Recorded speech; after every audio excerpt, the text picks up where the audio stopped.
guys, Ray here. Hope everybody is doing well. Um, in this video, I want to talk a little bit about some different ways to improve your playing style, maybe a little bit even technique, and really more about the ease of playing. Kind of some different techniques that I've picked up over the years that I think will help you play a little bit easier, a little bit better, and improve the techniques of what you're playing with. How I came to this conclusion today is, as some of you may know, I help some people improve their guitar playing style, if you will, or their playing all around. But one of the things I noticed the other day with one of the kids was the fact that he was playing, and I could see that he was struggling and really having a hard time bending the strings. His fingers, he kept, holding his hands and stuff. So I checked out his guitar, and he was playing with telephone wires, just these huge cables. And so I asked him, I said, what is the reason you're playing? And because he likes metal, he wants to play with a thicker gauge string because he likes the lower chug sounds, and he believes that he needs to have those strings to get that tone. So I think that we've unfortunately come across this myth that in order to have that low tone, you're going to need to put these cables on your string, which what I found is just not necessarily true. So I use a lot of different strings, and again, I've played every kind of string out there, and I'm always into trying different things. 11 through 56, I've used them on a lot of guitars, went through a phase where I was trying them. Great string, great for the metal chugs and stuff, but I don't think it's absolutely critical. 10 through 52, I think is good, and I have that on my Ibanez, my my Iceman guitar. I think it's the right size for it, but even then, I think 10 through 46 would do. And then lately, I've been on a kick of 9 through 46, and I remember a guitar player told me a long time ago, he said, "Why are you killing yourself?" And I really didn't think much of it back then, but on my Super Strats lately, I've been trying it for lead work. Tell you the truth, I can't tell a difference tone-wise for the rhythm, parts that I'm playing on my tracks. It's just an easier string to play with a lot of the lead work. The bends are easier, and it's going to be a lot easier in your hands. It's not going to tear them up quite as much as some of the thicker, like 11 gauge will. So try what works for you. There's no one size fits all, but I do like the D'Addario's, the NYXL strings. I think they're a good string. I do believe they just seem to last, they kind of keep that newness, if you will, I think. So give them a try, but my first tip would be, don't kill yourself if you don't have to. Try going a lower gauge string. Your bends will be easier, it'll be easier on your strings, you won't get as tired easily, and I don't think you're going to lose any tone. The second tip I recommend, and I see this all the time, is action. Don't fight your guitar. One thing you want to make sure you're doing is, and if you can't do it yourself, I have other videos if you want to go back and see how explaining it all, but I recommend frequently checking the action of your guitar, the intonation of your guitar, and the truss rod adjustment of your guitar.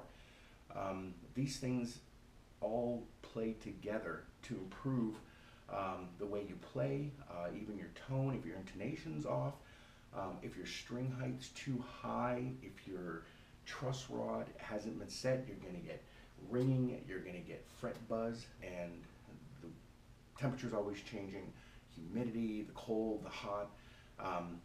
You just pick up your guitar and you'll see the tunings can fluctuate all over the place, and a lot of time it has to do with the weather, the humidity, the cold. Don't be afraid to check out that truss rod. Pop your cover off, and then get your handy dandy. If you don't have one of these, get one of these little handy dandy, I'm forgetting the name of it right now, but put this bad boy on. First fret, right there, get it right on the, right just to the, right next to, say, just a tad to the left of it. so that you can actually test it like that. In the playing style, pick it up, count your 8th fret, 1, 2, 3, 4, 5, 6, 7, 8. Let me do this, sorry. So put your thumb and press down on the very last fret,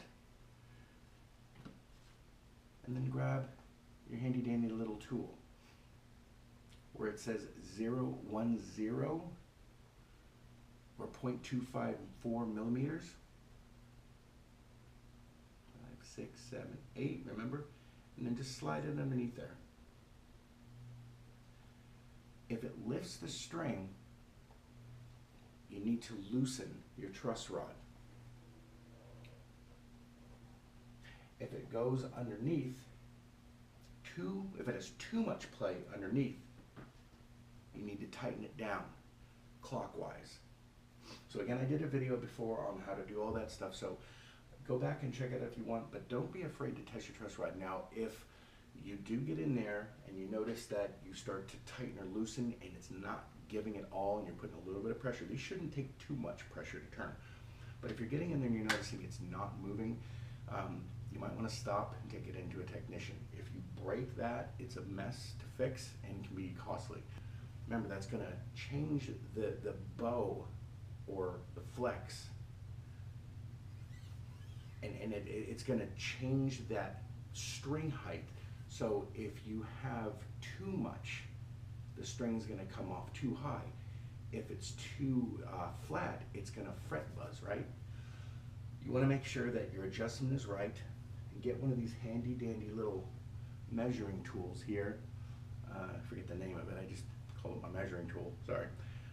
But it's 0.10, if you can see that, or 0.254 millimeters. Now you can adjust that. Sometimes if I'm playing on a thicker string, if I'm playing something that has a heavier gauge on it, a lot of times what I'll do is I'll move that up a little bit just to give the string a little more room to vibrate. If it's the same size with a heavier string, you might get a little bit of buzz, so you can give it a little bit more room there. Another thing you want to do is check the action of your string using your adjusters here.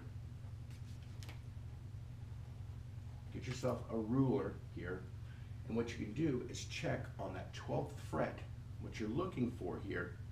And at different schools of thought believe that there's different heights that you can use. In general, 3/32 or 5/64 here on the 12th fret. Remember, in the playing style like that, you're going to get a different reading. When you play it in the playing style like this, check your top E here, and you're checking right here. This is right at 3. That's right, it's at the 3/32 mark. And then I also check on the other end. And again, if it's too high or too low, you can go back in and adjust it and make sure that it's the right height. Again, if it's too high, you're going to be really struggling. Your action's going to be too high, and it's going to be uncomfortable, it's going to be high, it's going to be difficult to bend because you get your strings too high off. If it is too low, you're going to get the buzz, fret buzz. Again, one of the things I noticed on some of the people on their guitars when I'm kind of working with them, I'll notice that the strings are, you go into a guitar center and pick up any of the guitars or Sam Ash or whatever guitar store, and you notice you feel those strings, it feels like you're playing with pieces of rust sometimes, or you just get, it's really hard to play. A lot of that is from the strings being old, from having sweat on the strings, and it starts to rust out the strings. You want to make sure that you're getting that. You don't want to run out and have to buy strings all the time. I like to have fresh strings on my guitar. After a while, they start to lose some of the life in them. They become a little flat and dull. So I will try to keep fairly new strings on my guitar best I can. But one of the key things that you want to do is when you're done playing guitar, take a cloth. I keep literally an old t-shirt handy, and I wipe my strings down. It gets all the sweat or the grease or the grime off your strings. It may seem a little anal retentive, but before I play the guitar, I wash my hands, because anything that you got, food, grease, anything like that, gets on your guitar, and then dust, if you're not you're setting your guitar down or over time, what have you, there's dust in the room, it's going to set on the strings and it's going to take away the life of your strings. So wipe it down before you play, and then wipe it down when you're done playing. And the best place to do it, I mean, I know if you can put it back in the guitar case, it's gonna keep the life of your guitar, your strings, and it's just gonna maintain the life a lot better. Another thing I noticed is that some of my friends here are playing some picks that are very creative, and I think out of necessity they're playing things. I mean, not everybody has tons of money to buy strings and picks and stuff, but save your money or go out and buy different types of picks. Find a pick that works for you is what I'm trying to say.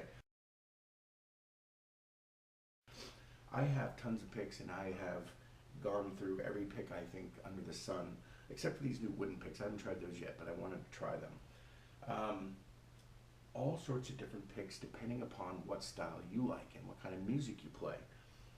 Everything from a very thin type, very kind of flimsy gauged. This is a Jim Dunlop. I don't even have to think it is. Yeah, it's 60 millimeter on it. It is extremely flimsy. It's good if you want to hear the pick sound, the actual kind of clicking on the pick. But other than that, maybe for some lead work, for me it's a little flimsy. But for somebody who's maybe starting out, might actually like something like this.